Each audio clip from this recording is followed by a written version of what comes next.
जयदत्त क्षीरसागर बीड जिल्ह्यातला असा नेता ज्याचे नाव लोकसभा निवडणुकीच्या ना प्रचारात दिसलं ना निकालानंतर झालेल्या वादात। एकेकाळी बीडचं सत्ता केंद्र असलेले जयदत्त क्षीरसागर या निवडणुकीमध्ये प्रचारापासून दूर राहिले आणि बीड विधानसभा मतदारसंघामध्ये फायदा झाला तो पुतण्या संदीप क्षीरसागर यांना।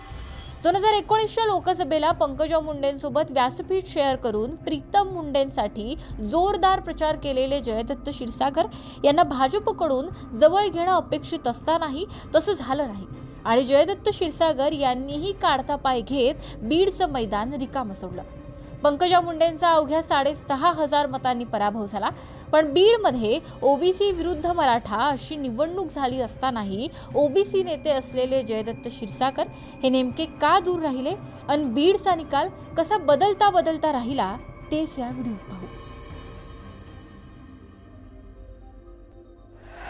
पंकजा मुंडेंच्या पराभवात सर्वात मोठा हातभार लावला तो बीड विधानसभा मतदारसंघाने, कारण इथे बजरंग सोनावणे यांना तब्बल 1,39,000 मतं पडली आणि तिथेच वारं फिरलं। मतमोजणी सुरू असताना बीडमधून पंकजा मुंडेंची पिछाडी जेव्हा अपेक्षेपेक्षा पुढे गेली तेव्हाच पराभव स्पष्ट दिसू लागला आणि चर्चा सुरू झाली ती जयदत्त क्षीरसागर यांची।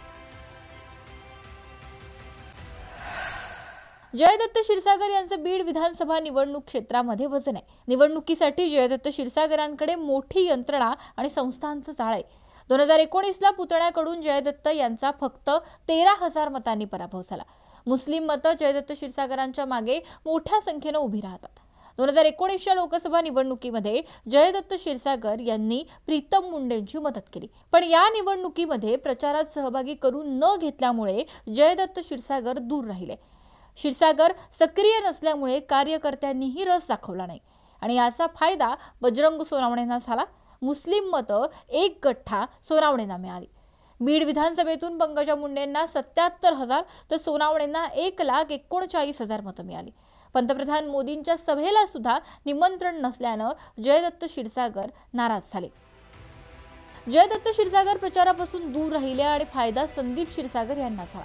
बजरंग सोनावणेंच्या यशात सर्वाधिक वाटा तर संदीप क्षीरसागरांचा असल्याचं आकडेवारीतून दिसत असलं तरी त्याचं श्रेय हे काही प्रमाणात जयदत्त क्षीरसागरांनाही जातं, कारण बीडमध्ये प्रतिस्पर्धीच न उरल्यामुळं संदीप क्षीरसागर यांनी मैदान मारलं आणि पंकजा मुंडे पिछाडीवर गेल्या। विधानसभेसाठी वेटिंगवर असलेले जयदत्त क्षीरसागर सध्या जिल्ह्यातल्या घडामोडींकडे लक्ष ठेवून असल्याचंही कार्यकर्ते सांगतात। जयदत्त क्षीरसागर यांची शरद पवारांचे निकटवर्तीय म्हणून ओळख आहे, पण पुढे अजित पवार आणि धनंजय मुंडेंकडून संदीप क्षीरसागरांना ताकद देण्यात आली। नाराज जयदत्त क्षीरसागर हे राष्ट्रवादीपासून दुरावले आणि भाजपच्या जवळ गेले, पण नाईलाजानं 2019ला शिवसेनेत प्रवेश करण्याची वेळ आली। बीडची विधानसभेची जागा युतीमध्ये शिवसेनेच्या वाट्याला आली, त्यामुळे शिवसेनेच्या तिकिटावर लढण्याचा त्यांनी निर्णय घेतला। राष्ट्रवादीकडून उमेदवार असलेल्या पुतण्याकडून विधानसभेला अटीतटीच्या लढतीमध्ये जयदत्त क्षीरसागरांचा पराभव झाला। शिवसेनेत प्रवेश केला असला तरी जयदत्त क्षीरसागर हे कायम फडणवीसांच्याच जवळचे राहिले। जिल्ह्यामध्ये पंकजा मुंडेंकडे नेतृत्व असल्यामुळे जयदत्त क्षीरसागरांची अडचण झाली। पंकजा मुंडेंना आपला नेता म्हणून भाजपत प्रवेश करणं हे क्षीरसागरांसाठी डोकेदुखी ठरलं। परिणामी फडणवीसांशी जवळीक कायम राहिली आणि कोणत्याही पक्षात न जाता बीडमधून अपक्ष लढण्याची त्यांची शक्यता ही अधिक आहे।